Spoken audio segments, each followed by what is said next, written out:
नमस्कार, मैं अदिति अधिकारी।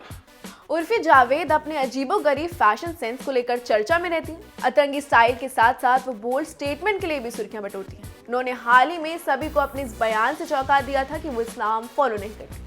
अपने इन बयानों की वजह से उन्हें ट्रोलिंग का भी शिकार होना पड़ा। उनकी खूब आलोचना हुई, लेकिन उर्फी ने एक बार फिर मुस्लिम कट्टरपंथियों पर निशाना साधा।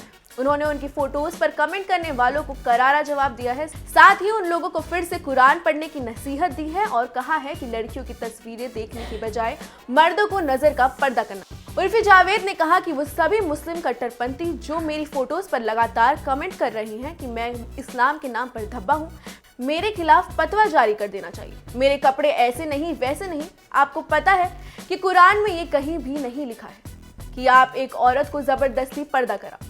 ये जरूर लिखा है कि एक औरत को पर्दा करना चाहिए, लेकिन ये नहीं लिखा कि अगर वो नहीं कर रही है तो जबरदस्ती उस पर गालियों की बौछार करो, उसको इतना शर्मिंदा करो कि वो खुद ही पर्दे में आ जाए।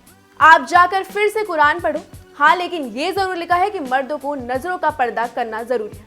उर्फी जावेद ने आगे कहा कि इस्लाम में 4 शादियों को इसलिए मंजूरी दी गई क्योंकि उस टाइम पर औरतों के पति मर जाते थे तो लोग उनका रेप कर देते। उनके पास इतना राइट नहीं था कि वो जाकर न्याय मांगे। वो एक औरत की मॉडेस्टी को प्रोटेक्ट करने के लिए 4 शादियां अलाउ की गई, लेकिन 1500 साल बाद क्या मैं दबी हुई मुस्लिम महिला की तरह लगती हूँ? नहीं, मैं आपकी हेल्प नहीं मांग रही हूँ तो आपकी सलाह भी नहीं मांग। मुझे सलाह देना बंद करो कि मैं अपनी बॉडी के साथ क्या करूँ, कैसे कपड़े पहनूं। कितनी ऐसी इस्लाम में चीजें लिखी हैं जो आप खुद फॉलो नहीं करते हो, लेकिन एक लड़की को हिदायत देते हो कि ऐसे नहीं वैसे कपड़े पहनो।